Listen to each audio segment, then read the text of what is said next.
In this video, I'll talk about 5 things that you might not necessarily know about stockinette stitch. Stockinette stitch is the most common stitch in knitting.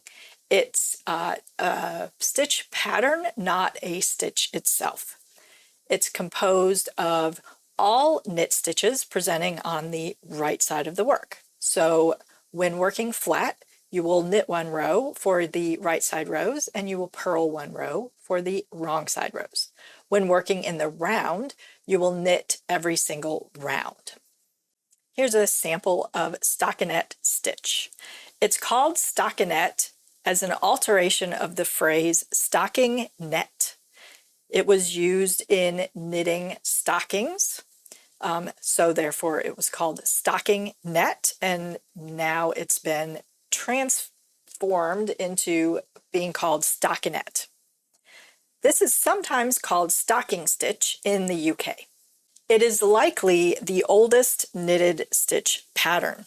The oldest artifact found by archaeologists is a sock that was worked in stockinette stitch.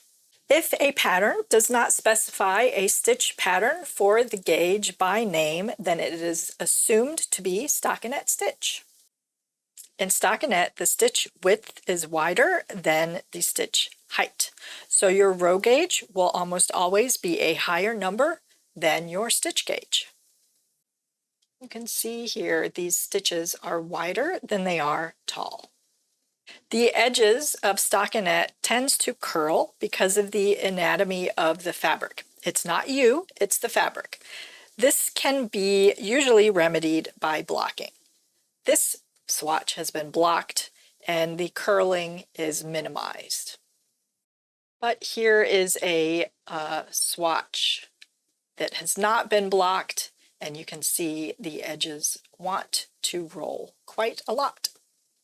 Those are 5+ things that you might not have known about stockinette stitch. Were any of these new information to you? Let me know in the comments below.